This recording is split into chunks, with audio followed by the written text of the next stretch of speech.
7:11 right now, and school safety on everybody's mind this morning as New York City welcomes students back. This comes, of course, in the wake of a deadly school shooting in Georgia and the shooting of a teacher right here in the Bronx.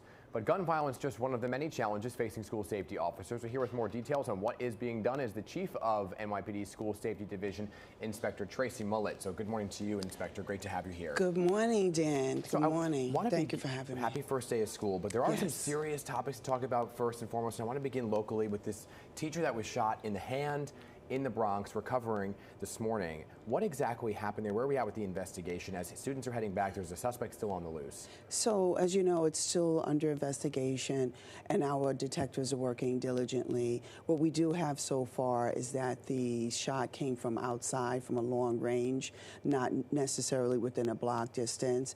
But I can tell you that the detectives are on it. They've already figured out the trajectory, and they're out there trying to and canvassing the area to find that suspect and figure out the motive as well. Yes. So as our students, teachers, and parents are heading back to that specific school, what can they expect to see outside the school upon arrival? Are you increasing patrols there? Well, definitely the precinct, that's the 4-6 precinct. The inspector there, Shublin, he's really on top of it. He's definitely increasing the amount of officers. You'll see a lot more officers out there.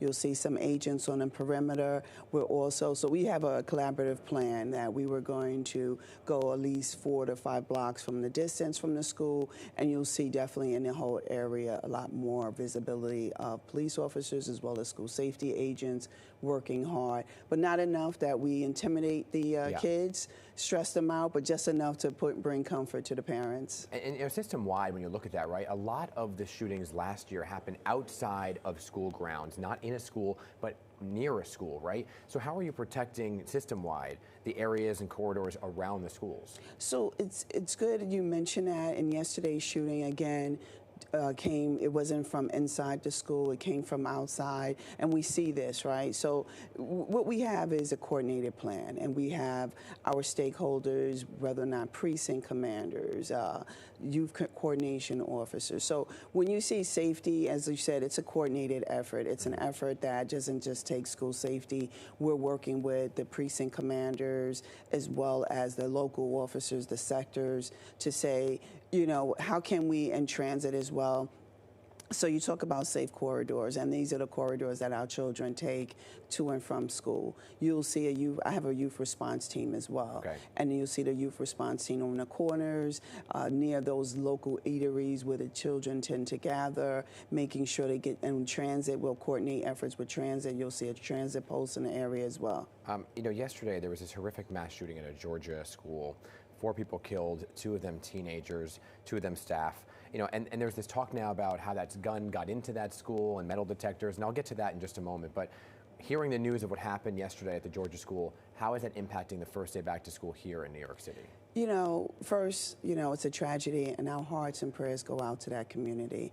It's something that, you know, is that if with school safety, it's always at the forefront.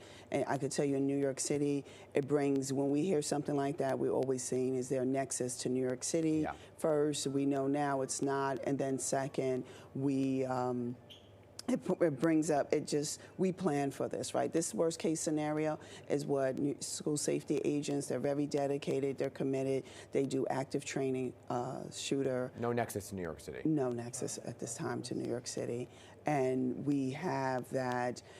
Our training, we train and plan for this. We, as far as New York City Police Department, school safety, as well as Department of Education. It brings up the conversation about metal detectors and scanners and which schools get them. How many schools get a metal detector? And if you don't need it in that school, can you move it to a different one? Yeah, so we have up to 100, close to 100 schools that have permanent everyday scanning. And then we have random scanning. And that's that response to, like you said, that daily deployment, that assess that maybe the kids say there was a fight. Maybe we did get intel from the children that there's someone had a weapon, and we'll bring in that random scanning system there. We'll scan as the kids go in. And also, say during the day, I can't say enough, stress enough how the relationship and rapport and trust that the school safety agents have with the children is impeccable too. So you have a 3-layer of security. So it's not just the training, technology, also the relationships built, and kids will come to us with, hey, this person has a weapon, and then we'll do a reverse scanning. So scan on the way out. The Yes. New York Post is reporting this morning that there's 4,000 dangerous instruments seized at schools last year.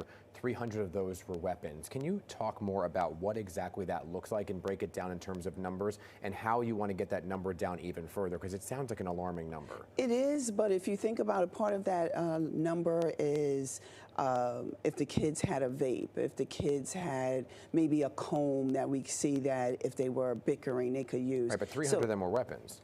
And then of those 300,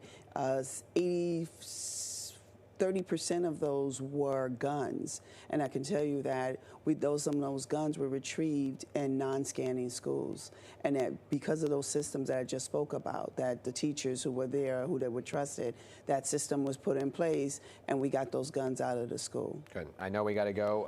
School safety officer in every school. Is that the goal? Yes, there is a school safety agent in every school. Yes, parents could be rest assured that there is, definitely. Okay. Great to have you here. Good luck today for the first day back, and school safety agents play such a pivotal role in the safety and really the community of the school. So thank you for what you do. Yes, thank you so much. Okay. We're looking forward to the first day today. Good stuff.